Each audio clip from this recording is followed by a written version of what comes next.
Hello friends, welcome to the curious minds. आज हम class 9th की सीरीज शुरू करेंगे और सबसे पहले डिस्कस करेंगे chapter number 1, matter in our surrounding. Part 1 में हम जिन टॉपिक्स को पढ़ेंगे वो है matter and particles, properties of matter, states of matter, जिसमें हम सॉलिड, लिक्विड और गैस के बारे में डिस्कस करेंगे। तो शुरू करते हैं। तो सबसे पहले बात करें कि मैटर क्या होता है। तो कोई भी ऐसी चीज़ जिसके पास उसका खुद का मास है और जो कुछ ना कुछ स्पेस को ऑक्यूपाई कर रही है, उसे हम कहते हैं मैटर। जैसे कि आप ये पिक्चर देख रहे हो, पिक्चर में बिल्डिंग क्या है, ये मैटर है। मैटर मतलब कि इसके पास मास है और ये कुछ ना कुछ स्पेस को ऑक्यूपाई कर रही है। तो ऐसी जो भी चीज़ है हमारे यूनिवर्स में, उस सब को हम कहते हैं मैटर। जैसे कि वाटर की बात करें तो वाटर भी मैटर है। इसको जब हम ग्लास में डालते हैं तो ग्लास का जो स्पेस होता है उसको वाटर ऑक्यूपाई कर लेता है, तो ये भी मैटर है, इसका मास भी होता है। इवन एयर के बारे में बात करें तो एयर भी मास है। हमने क्लास 6th में पढ़ा था कि एयर के पास मास होता है, जब हमने एक एम्प्टी बैलून, एयर से भरे हुए बैलून को वेट किया था। इसके अलावा एयर भी स्पेस को ऑक्यूपाई करती है। हमने एक एक्टिविटी करी थी जिसमें हमने वाटर बॉटल को पुट किया था वाटर बकेट के अंदर और उसमें देखा था उसमें वाटर फिलअप नहीं हुआ था क्योंकि उसमें एयर प्रेजेंट थी। मतलब कि कोई भी ऐसी चीज़ जो ऑक्यूपाई कर रही है किसी स्पेस को और उसके पास मास भी है, तो वो क्या है, मैटर है। अब ये तो बात हुई मैटर की। अब सराउंडिंग का मतलब होता है हमारे आसपास। तो मैटर इन आवर सराउंडिंग का मतलब हुआ हमारे आसपास का मैटर। ठीक है, जैसे कि ये वीडियो है, इसमें अगर हम बात करें, इसमें जो सराउंडिंग्स में आप देख सकते हैं, जो वाटर है वो भी मैटर है, एयर है वो भी मैटर है, ये प्लांट्स, फ्लावर्स, माउंटेन्स, जो भी ऐसी चीज़ है जो स्पेस को ऑक्यूपाई कर रही है और मास है, वो सब क्या है, मैटर है। तो इसमें हम मैटर इन आवर सराउंडिंग मतलब हमारे आसपास के मैटर के बारे में बात करेंगे। तो अब क्या सारी चीज़ें मैटर होती है? क्या सब चीज़ों के पास मास और वॉल्यूम होता है? नहीं, कुछ चीज़ें ऐसी भी होती है जिनके पास मास और वॉल्यूम नहीं होता, जो मैटर नहीं होती। तो कौन सी ऐसी चीज़ें? जैसे कि बात करें फीलिंग्स के बारे में, friendship, love, sadness, angry, ideas, thoughts, greed, honesty, jealousy, hatred, manners, ये सब क्या है, ये सब फीलिंग्स है। तो फीलिंग्स मैटर नहीं होती। फीलिंग्स में ना ही मास होता है और ना ही इनका कुछ स्पेस होता है या वॉल्यूम होता है। तो ये सारी मैटर नहीं है। जिसके पास मास और वॉल्यूम है वो तो है मैटर। जिसके पास नहीं है, जैसे कि फीलिंग्स, आइडियाज़, हमारे थॉट्स, लव, फ्रेंडशिप, इनको हम वेट नहीं कर सकते, ना ही इनका कुछ वॉल्यूम होता है, ये जस्ट फीलिंग्स है। मैं किसी को बहुत प्यार करता हूँ, तो यहाँ पर ये इसका मतलब ये नहीं है कि उसका मास बहुत ज़्यादा है लव का। It's a feeling. ओके, तो फीलिंग्स मैटर नहीं है। अब बात करते हैं स्मेल और टेस्ट के बारे में। इसमें बहुत लोगों को कन्फ्यूज़न होती है कि स्मेल मैटर है या नहीं है, टेस्ट मैटर है या नहीं है। तो इसके बारे में बात करते हैं। दोस्तों, जो स्मेल है वो मैटर नहीं है, पर स्मेल जिस ऑब्जेक्ट या जिधर से स्मेल आ रही होती है वो मैटर है। जैसे कि फ्लावर्स की बात करें तो फ्लावर्स तो मैटर है, पर फ्लावर्स की जो स्मेल है वो मैटर नहीं है। इसी तरीके से जब हम कुछ फूड खाते हैं तो फूड तो मैटर होता है, पर जो उसका टेस्ट है वो मैटर नहीं होता, उसमें मास या वॉल्यूम प्रेजेंट नहीं होता। तो स्मेल और टेस्ट मैटर नहीं है, पर जिस जगह से ये स्मेल और टेस्ट हमें मिलते हैं, जिस ऑब्जेक्ट को हम टेस्ट कर रहे हैं, जिससे टेस्ट आ रहा है, एक्चुअली में वो मैटर है, पर टेस्ट और स्मेल मैटर नहीं है। तो ये याद रखना, ये बहुत बार कन्फ्यूज़न क्रिएट करता है। ओके, अब हमने बात करी मैटर की। तो मैटर किन चीज़ों से मिलकर बना होता है? तो हिंदू माइथोलॉजी के अकॉर्डिंग जो मैटर है, पूरी यूनिवर्स का जितना भी जो मैटर है, ये 5 एलिमेंट से मिलकर बना है। इन एलिमेंट्स को तत्व भी कहते हैं। 5 तत्व से मिलकर पूरा यूनिवर्स बना है। तो कौन कौन से ये तत्व हैं, इनके बारे में बात करें तो ये 5 एलिमेंट्स हैं। अग्नि तत्व, जिसको फायर एलिमेंट कहते हैं, वायु तत्व, जिसको हम एयर एलिमेंट कहते हैं, आकाश तत्व, जिसको ईथर एलिमेंट कहा जाता है, पृथ्वी तत्व, अर्थ एलिमेंट, जल तत्व, वाटर एलिमेंट। इन 5 तत्वों से पूरा यूनिवर्स बना है, ऐसा मानना था हिंदू माइथोलॉजी के अकॉर्डिंग। पर जैसे जैसे साइंस ने डेवलपमेंट करी तो साइंटिस्ट ने मैटर को 2 तरीके से क्लासीफाई कर दिया। तो 2 क्लासिफिकेशन दी उन्होंने मैटर की।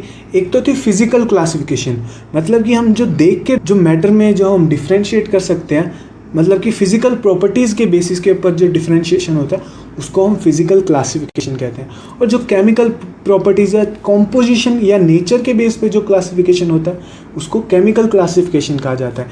फिजिकल क्लासिफिकेशन का मतलब जो एक्सटर्नली हमने क्लासिफाई कर दिया कि इसकी शेप कैसी है मैटर की, या इसकी स्टेट क्या है, या स्ट्रक्चर के बेसिस पे जो हम क्लासिफिकेशन करते हैं वो फिजिकल क्लासिफिकेशन होता है।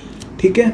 और जो हम उसके नेचर की, ये मैटर का नेचर कैसा है, ये किन कंपोनेंट से मिलकर बना है, इसकी कॉम्पोजिशन क्या है, तो ये सब आती है केमिकल क्लासिफिकेशन में। ठीक है। तो दो तरीके से मैटर को क्लासिफाई कर सकते हैं, फिजिकल क्लासिफिकेशन उसकी शेप के या फिजिकल स्ट्रक्चर के बेस पे, या केमिकल क्लासिफिकेशन जो होती है नेचर और उसकी कंपोजिशन के बेस पे। जो फिजिकल क्लासिफिकेशन है वो एक्सटर्नल होती है, केमिकल क्लासिफिकेशन इंटरनल क्लासिफिकेशन होती है, जो इंटरनल प्रॉपर्टीज़ है, इंटरनल नेचर कंपोजिशन के बेसिस पे होती है, जो हम सिर्फ देख के नहीं बता सकते।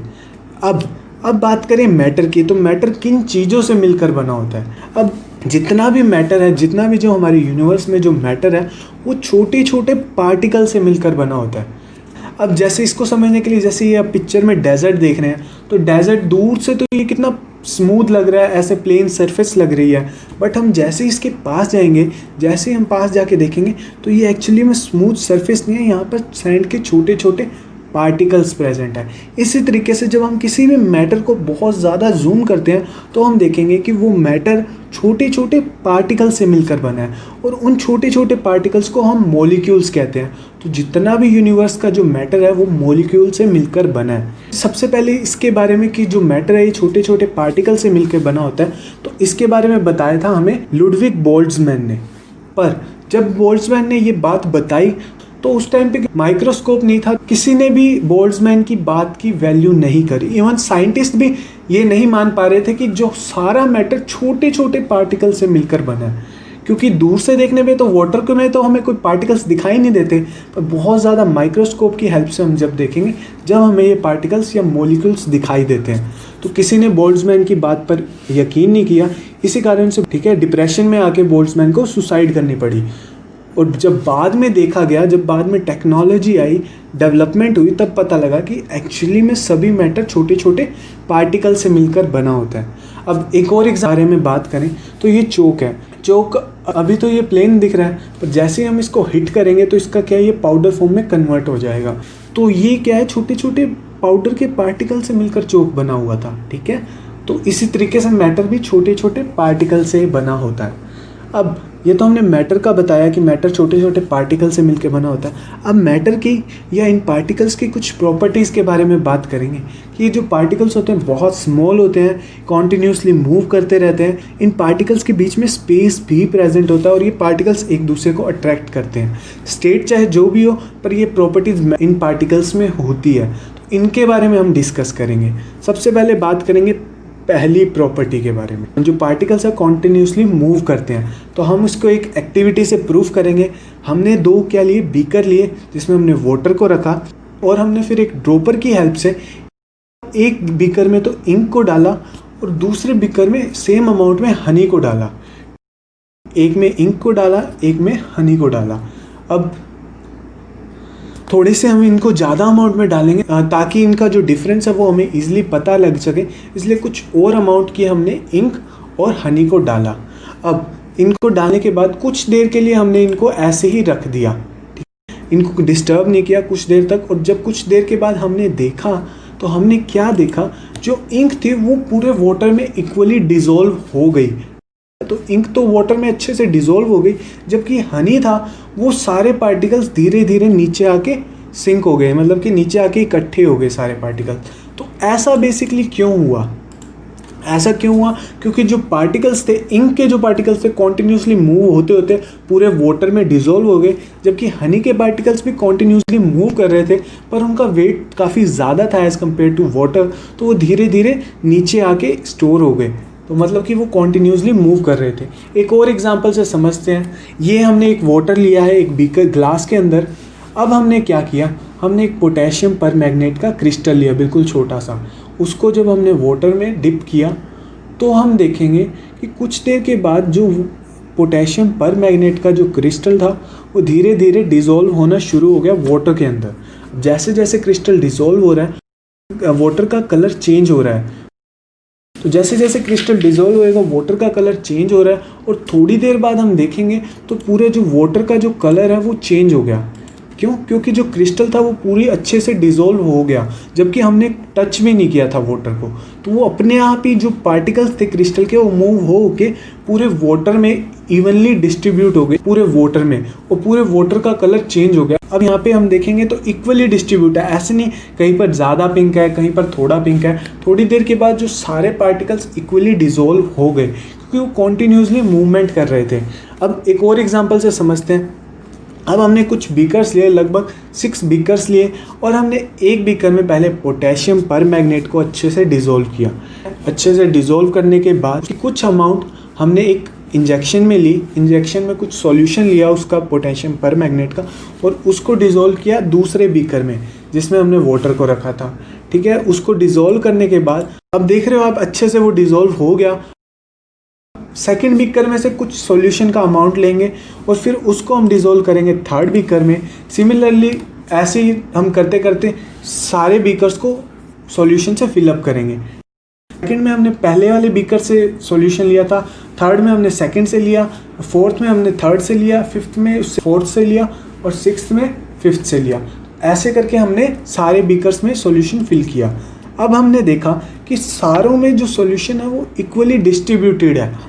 अमाउंट भले ही थोड़ी कम है, कलर धीरे धीरे लाइट हो रहा है, पर वो इक्वली डिस्ट्रीब्यूट है। मतलब पहले में जो पोटेशियम परमैंगनेट की अमाउंट थी वो ज़्यादा थी, बाद में थोड़ी कम हो गई, उसके बाद थोड़ी और कम हो गई, उसके बाद पोटेशियम परमैंगनेट और भी कम हो गया, उसके बाद और ज़्यादा कम हो गया, पर वो इक्वली डिस्ट्रीब्यूट हो रहा है। ऐसा क्यों? क्योंकि जो पार्टिकल्स हैं वो कॉन्टीन्यूसली मूव कर रहे हैं और वो धीरे धीरे इक्वली डिस्ट्रीब्यूट हो रहे हैं। तो अमाउंट भले ही पोटेशियम परमैंगनेट की कम हो रही है, पर जो डिज़ोल्व है वो इक्वली कर रहे हैं। ऐसा इसलिए हो रहा है क्योंकि ये पार्टिकल्स कॉन्टीन्यूसली मूव कर रहे हैं। अब एक और एग्जांपल से समझते हैं। अब हमने क्या लिया, हमने एक इंसेंस स्टिक ली, जिसको हम हिंदी में क्या कहते हैं, अगरबत्ती। तो हमने एक अगरबत्ती ली, अगरबत्ती को लिया और उसको बर्न कर दिया। अगरबत्ती को बर्न करने के बाद उसको हमने बर्न करके एक कॉर्नर में रख दिया और खुद दूसरे कॉर्नर पर चले गए। अब हमने देखा जो इंसेंस स्टिक की थी उसमें जो स्मेल थी वो वहाँ पर नहीं आ रही थी दूसरे कॉर्नर तक, पर थोड़ी देर के बाद क्योंकि वो बर्न होते होते उसकी स्मेल पूरे कमरे में फैल गई। ऐसा क्यों हुआ? क्योंकि जो इंसेंस स्टिक को जो हमने अगरबत्ती को बर्न किया था उसके पार्टिकल्स ने एक प्रॉपर्टी शो करी जिसको हम कहते हैं डिफ्यूज़न। अब डिफ्यूज़न का क्या मतलब होता है? डिफ्यूज़न का मतलब होता है movement of particles from higher concentration to lower concentration.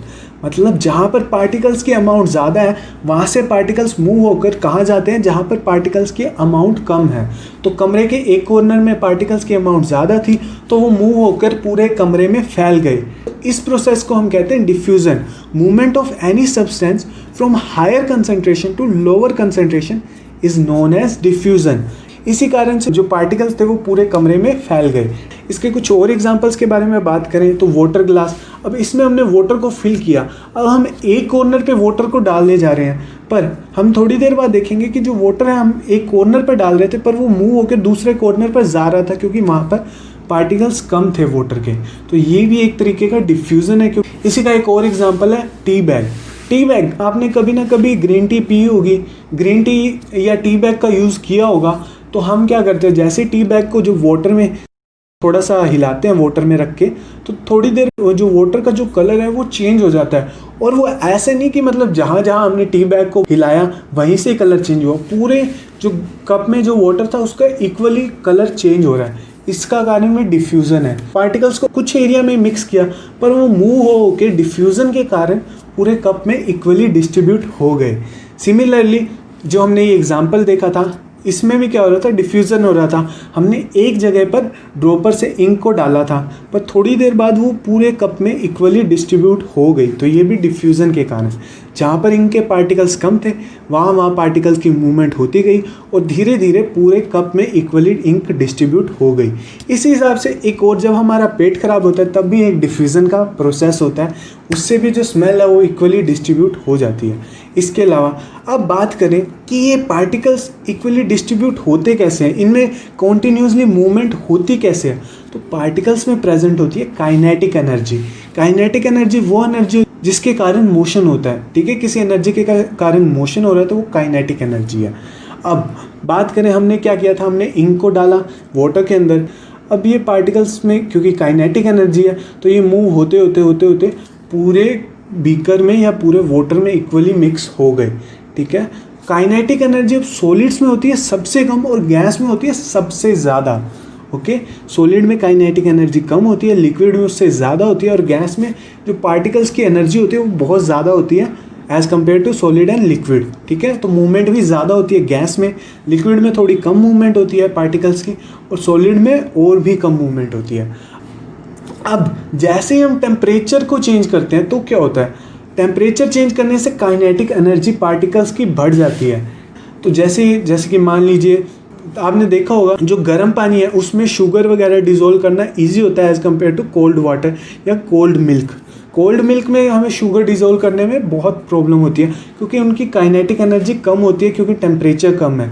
पर जैसे ही हम हॉट मिल्क में जब शुगर को डिज़ोल्व करेंगे वो ईजिली डिज़ोल्व हो जाती है क्योंकि काइनेटिक एनर्जी टेम्परेचर के साथ इंक्रीज़ होती है। टेम्परेचर ज़्यादा होगा, काइनेटिक एनर्जी ज़्यादा होगी और पार्टिकल्स ईजिली डिज़ोल्व हो जाएंगे। ठीक, तो ये बात हुई पहली प्रॉपर्टी की। अब बात करते हैं रॉबर्ट ब्राउन के बारे में। दोस्तों, रॉबर्ट ब्राउन ने एक बहुत ही अमेजिंग डिस्कवरी करी थी। उन्होंने क्या किया, वो एक बार माइक्रोस्कोप की हेल्प से पोलन ग्रेन्स के मूवमेंट को देख रहे थे वाटर के अंदर। उन्होंने देखा जो पोलन ग्रेन्स थे जिसको उन्होंने वाटर में रखा था वो कुछ रैंडम मूवमेंट शो कर रहे थे, कुछ इस तरीके से रैंडमली मूव कर रहे थे, उनका कोई भी फिक्स ऑर्डर नहीं था, वो मूव कर रहे थे। तो उन्होंने देखा जो पार्टिकल्स हैं वो ऐसे वाइब्रेशन से ये रैंडम मूवमेंट कर रहे हैं। तो इस मूवमेंट को उन्होंने नाम दिया ब्राउनियन मोशन। इस रैंडम मोशन उन्होंने नाम दिया ब्राउनियन मोशन। ठीक है, ब्राउनियन मोशन का मतलब होता है is a random movement of particle in a fluid due to their collision with other atoms और मॉलिक्यूल्स। क्या कर रहे हैं एक्चुअली में, पार्टिकल्स के पास एनर्जी है तो वो क्या कर रहे हैं, कोलाइड कर रहे हैं एक दूसरे से और रैंडम मूवमेंट शो कर रहे हैं। इसको उन्होंने सबसे पहले ऑब्जर्व किया था पोलन ग्रेन्स की मूवमेंट में माइक्रोस्कोप की हेल्प से रॉबर्ट ब्राउन ने। तो इसको नाम दिया गया इस मोशन को ब्राउनियन मूवमेंट या ब्राउनियन मोशन। इसका एक और एग्जांपल अगर हम देखें तो आपने कभी ना कभी सनलाइट में डस्ट पार्टिकल्स को तो ज़रूर देखा होगा। वो कुछ इस तरीके से रैंडम सा मोशन कर रहे होते हैं जब हम सनलाइट में डस्ट पार्टिकल्स को देखते हैं। तो ये भी ब्राउनियन मोशन है, रैंडम मूवमेंट है पार्टिकल्स की। फ्लूइड्स में लिक्विड और गैसेस दोनों आते हैं, तो दोनों में ब्राउनियन मोशन हमें देखने को मिलती है।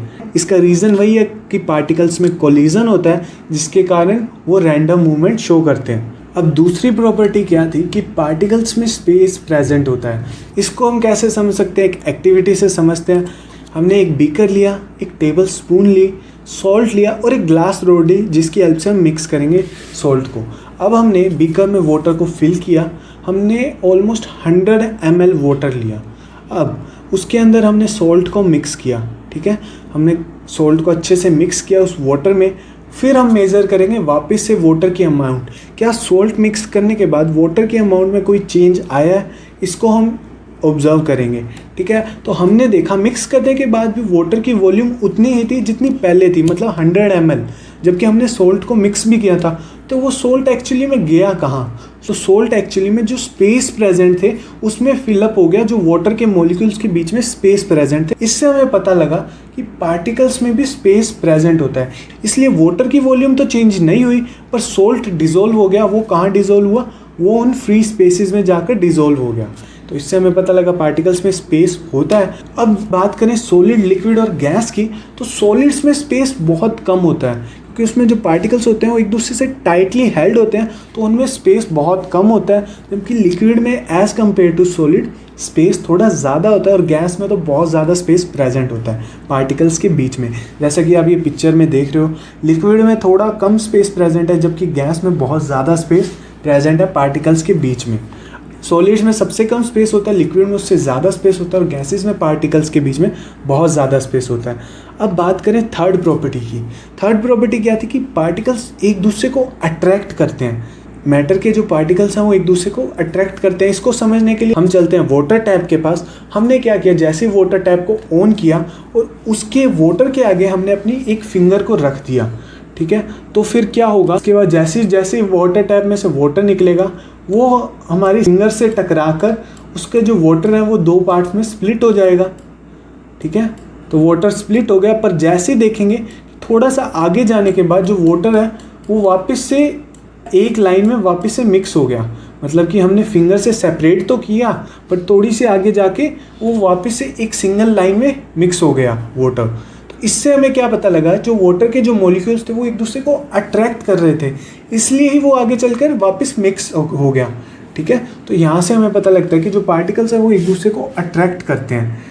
अब जो अट्रैक्शन है वो गैसेस में बहुत कम होता है, लिक्विड में उससे ज़्यादा होता है, और सॉलिड में ये अट्रैक्शन बहुत ज़्यादा होता है। एक और एग्जांपल से हम अच्छे से समझते हैं। हमने एक आयरन बॉल ली, उसको हैमर से जब हमने हिट किया तो उसमें वो बिल्कुल भी ब्रेक नहीं हुई, लेकिन जब हमने एक चौक के पीस को हैमर से हिट किया तो हमने देखा कि जो चौक का पीस था वो ब्रेक हो गया। ऐसा क्यों हुआ कि आयरन बॉल तो ब्रेक नहीं हुई बट चौक का पीस ब्रेक हो गया? इसका रीज़न है फोर्स ऑफ अट्रैक्शन। ठीक है, जो आयरन के जो मॉलिक्यूल्स थे आयरन की बॉल में, वो एक दूसरे बहुत ज़्यादा टाइटली हेल्ड थे, मतलब कि उनमें फोर्स ऑफ अट्रैक्शन बहुत ज़्यादा था। जबकि जो चौक पीस की बात करें उसमें इतना फोर्स ऑफ अट्रैक्शन नहीं था, तो उसमें फोर्स ऑफ अट्रैक्शन कम था। तो जैसे ही हमने उसको हिट किया वो ईजिली पार्टिकल्स एक दूसरे से अलग हो गए और चौक ब्रेक हो गया। कुछ मैटर में फोर्स ऑफ अट्रैक्शन बहुत ज़्यादा होता है, कुछ में इतना ज़्यादा नहीं होता। यहाँ पर हमें क्लियर हो गया कि जो पार्टिकल्स है वो एक दूसरे को अट्रैक्ट करते हैं। सॉलिड में ये अट्रैक्शन सबसे ज़्यादा होता है। अब बात करते हैं मैटर के स्टेट्स के बारे में। मैंने अब फिजिकल क्लासिफिकेशन के बेसिस पे हम मैटर को 3 तरीके से क्लासीफाई कर सकते हैं, वो है सॉलिड, लिक्विड और गैस। अब इनकी स्टेट्स के बारे में पढ़ते हैं। तो सबसे पहले बात करें सॉलिड के बारे में, तो सॉलिड्स की एग्जांपल है plastic, would, metal, gold, iron, ये सब सॉलिड्स हैं। अब इनकी कुछ प्रॉपर्टीज़ होती हैं। इनकी क्या प्रॉपर्टीज़ होती हैं कि इनकी जो शेप है वो फिक्स होती है और इनका वॉल्यूम भी फिक्स है और ये कंप्रेस नहीं हो सकते। जैसे स्पंज की बात करें, स्पंज में फ्री एयर प्रेजेंट होती है इसलिए वो कंप्रेस हो जाता है, बट सॉलिड्स कंप्रेस नहीं होते। ठीक है, यह कंप्रेसिबल नहीं होते और इनको कंटेनर की ज़रूरत नहीं होती, इनको किसी कंटेनर में रखने की ज़रूरत नहीं होती।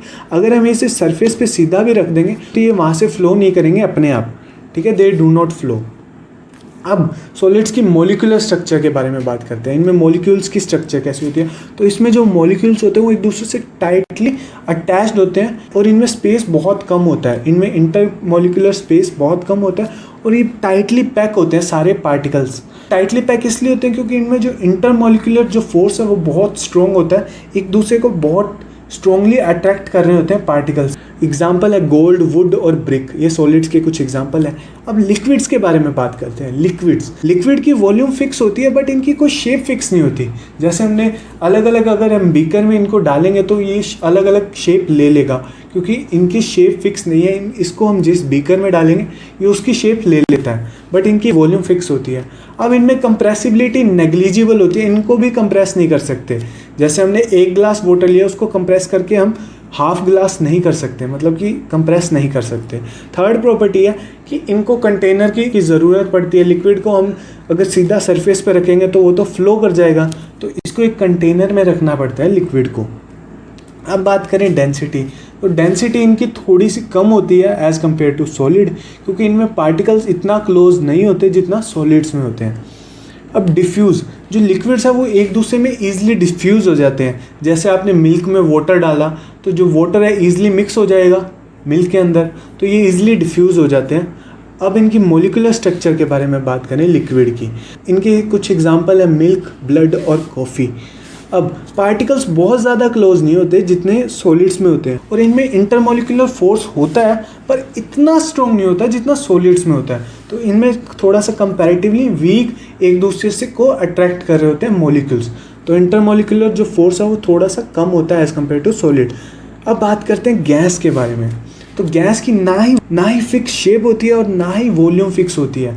इसकी शेप भी चेंज कर सकते हैं, इसकी वॉल्यूम भी, को कंप्रेस किया जा सकता है। अगर हम गैस को बड़े कंटेनर में फिल करेंगे तो वो गैस ज़्यादा स्पेस लेगी, छोटे कंटेनर में उतनी गैस को फिल करेंगे तो वो कंप्रेस होके कम वॉल्यूम लेगी, तो इसकी वॉल्यूम चेंज हो रही है क्योंकि इसको इजीली कंप्रेस किया जा सकता है। तो जो लिक्विड्स है वो भी फ्लो कर सकती है और गैस भी फ्लो कर सकती है, पर लिक्विड्स की कुछ लिमिटेशंस होती है, वो एक डायरेक्शन में ही फ्लो कर सकती है, जबकि जो गैस है वो हर डायरेक्शन में फ्लो कर सकती है। ठीक है, अब जो गैस है वो एंटायर शेप को, मतलब कि जिस कंटेनर में हम गैस को रखेंगे तो वो उसकी जितना भी स्पेस उस कंटेनर में प्रेजेंट है सारे को फिलअप कर लेता है। ठीक है, ये गैस बहुत ईजिली डिफ्यूज़ हो जाती है, इवन लिक्विड से भी जल्दी गैसेज डिफ्यूज़ हो जाती है। इनकी डेंसिटी बहुत कम होती है क्योंकि पार्टिकल्स में कोई फोर्स ऑफ अट्रैक्शन नहीं होता, पार्टिकल्स दूर दूर होते हैं, तो इनकी डेंसिटी भी कम होती है, बहुत कम। मॉलिक्यूलर स्ट्रक्चर की बात करें तो इसमें पार्टिकल्स काफ़ी दूर दूर होते हैं और बहुत वीक इंटरमॉलिक्यूलर फोर्स प्रेजेंट होता है। कुछ एग्जाम्पल जैसे कि हीलियम, जीनोन और नियोन। अब क्विकली रिवाइज करते हैं सारी प्रॉपर्टीज़ को। सबसे पहले शेप और वॉल्यूम के बारे में बात करें। सॉलिड की डेफिनेट शेप भी होती है और डेफिनेट वॉल्यूम होती है, जबकि लिक्विड की कोई डेफिनेट शेप नहीं होती, पर वॉल्यूम क्या होती है, फिक्स होती है। गैसेस में ना ही डेफिनेट शेप है और ना ही वॉल्यूम डेफिनेट है, कुछ भी फिक्स नहीं है, ठीक है। चेंज कर सकते हैं शेप को भी, वॉल्यूम को भी। स्ट्रक्चर के बारे में बात करें, ठीक है, तो जो स्ट्रक्चर है सॉलिड्स की फिक्स स्ट्रक्चर होती है, उसको चेंज नहीं किया जा सकता, जबकि लिक्विड है उसको हम उसकी शेप को इजीली चेंज कर सकते हैं, पर इसमें कुछ लिमिट्स होती है, साइज छोटा बड़ा नहीं कर सकते, जबकि गैसेस को हम बहुत इंडिपेंडेंटली उसकी स्ट्रक्चर को चेंज कर सकते हैं, स्ट्रक्चर और वॉल्यूम दोनों को चेंज कर सकते हैं। अब फ्री सरफेस के बारे में बात करें तो सॉलिड्स की बहुत ज़्यादा फ्री सरफेसेस हो सकती है, क्योंकि ये इसमें टाइटली पैक है, तो इसमें किसी सरफेस के साथ अटैच होने की ज़रूरत नहीं होती, तो इसकी बहुत सारी फ्री सरफेस हो सकती है, ठीक है। अब फ्री सरफेस के बारे में बात करें, लिक्विड्स में तो उसमें एक ही फ्री सरफेस हो सकती है, ठीक है। अगर ज़्यादा करेंगे तो लिक्विड फ्लो हो जाएगा, तो एक ही सरफेस फ्री रह सकती है। गैसेस में कोई भी सरफेस फ्री नहीं रह सकती, क्योंकि अगर सरफेस फ्री होगी तो वहाँ से जो मॉलिक्यूल्स हैं वो मूव कर जाएंगे। इंटरमॉलिक्यूलर फोर्स सॉलिड्स में बहुत ज़्यादा स्ट्रॉन्ग होता है, लिक्विड्स में थोड़ा वीक होता है एज़ कम्पेयर टू सॉलिड, और गैसेस में बहुत ज़्यादा वीक होता है। तो ये कुछ प्रॉपर्टीज़ हमने रिवाइज करी। यहाँ पर पार्ट 1 होता है कंप्लीट। पार्ट 2 में हम डिस्कस करेंगे कैसे हम मैटर की एक स्टेट को कन्वर्ट करते हैं मैटर की दूसरी स्टेट में, मतलब सॉलिड को लिक्विड में या गैस में कैसे कन्वर्ट कर सकते हैं, और कन्वर्ट करने के लिए हमें किस चीज़ की ज़रूरत होती है, कैसे कन्वर्जन होता है, इसके बारे में हम पार्ट 2 में पढ़ेंगे। तो यहाँ पर होता है पार्ट 1 कंप्लीट। आशा करता हूँ आपको वीडियो अच्छी लगी होगी। प्लीज़ वीडियो को लाइक करें, अपने फ्रेंड्स के साथ शेयर करें, और इस वीडियो से रिलेटेड अपना फीडबैक ज़रूर दें, ताकि हम और ज़्यादा इम्प्रूवमेंट कर सकें आने वाली वीडियोज़ में। ज़्यादा से ज़्यादा शेयर करें और ज़्यादा से ज़्यादा फीडबैक दें। Thank you very much.